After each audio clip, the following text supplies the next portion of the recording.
आओ एते टेस्टी बिरियानी आउ एटा मु कोठी खाइदी सेटा जानिबा को हेले भिडियो को लास्ट जाय देखंतु।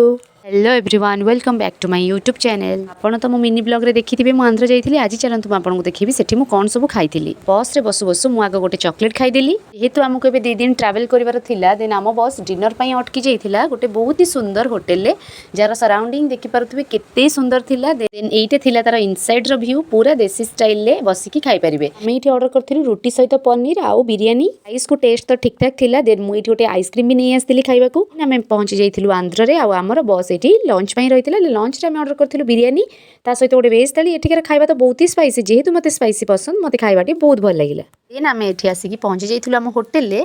तो फर्स्ट दिन जेहेतु बहुत तरतर रे से बनै देथिले भात आउ डालमा जोटा कि बहुत ही टेस्टी थिला कि ना हम 2 दिन हेलानी खाइ नथिलु। नेक्स्ट दिन मॉर्निंग रे मु टिके बालकनी को पळै जाइथिली। देन सेठु डाकरा पडला जे हमर ब्रेकफास्ट आसी गलानी। तो ब्रेकफास्ट रे हमर बनैथिले उपमा ता सहित डालमा। लंच रे थिला भात डाली मिक्स वेज खट्टा को खाइ दे कि आमे पळैथिलु एग्जाम को। देन एग्जाम रो फेरला परे पाखरे थिला गोटे जुडियो। तो आमे टिके जुडियो विजिट करबा को जाइथिलु। तो सेठु फेरिबा टाइम रे आमे बाटरो नै आस्तिलु डोसा आउ ता सहित बरा चटनी तांकर तो सब जिंस कदली पत्र रे। राति रे लंच रे हमकु देथिले चिकन आउ बहुत ही टेस्टी बनिथिला। पुणी मॉर्निंग रे देथिले एठी बरा आउ मटर तरकारी आउ जोटा कि बहुत ही टेस्टी थिला। आउ जेहेतु एठु रोसेया ओडिसा रु जाइथिले बहुत ही टेस्टी बनौथिले।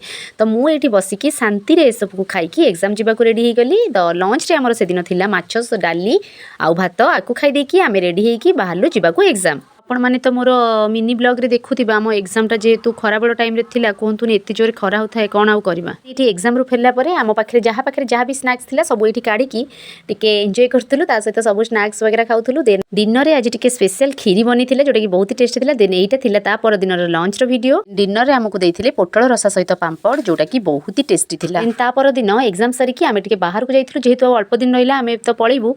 तो एठी आमे ई सब खाइबा मगे दिथिलु आउ तांकर तो सब खाइबा कदली पत्र रे ही दियंती। आउ मु एठी टेस्ट करिके कहूली जे हाँ बहुत ही टेस्टी है। मते तो फेरिबा टाइम रे आमे नै आस्तले चिकन चाउमिन हाँ टिके स्पाइसी थिला बट मते बहुत ही भल लागुथिला। एटा थिला हमर लास्ट डे। तो मॉर्निंग रो हमकु दे दिथिले उपमा डालमा जोटा कि बहुत ही भल लागुथिला। देन लंच रे आज बना हिथिला हमर आउ थरे पुणी चिकन आउ चिकन टा कोंतुनी एते टेस्टी हिथिला कोन आउ कहबी। तो ए सब खाइ की आमे पळे आस्तिलु। देन बाटर एठी आमे खाइतिलु चिकन बिरियानी जोटा कि प्राइस संग को बहुत ही कम क्वांटिटी थिला। होप कि आपन को वीडियो टी बहुत ही भल लागिथिबो। देन सब्सक्राइब करिया को जमा भी भूलिबेनी। पुणी देखबा आ गोटे ब्लॉग रे बाय।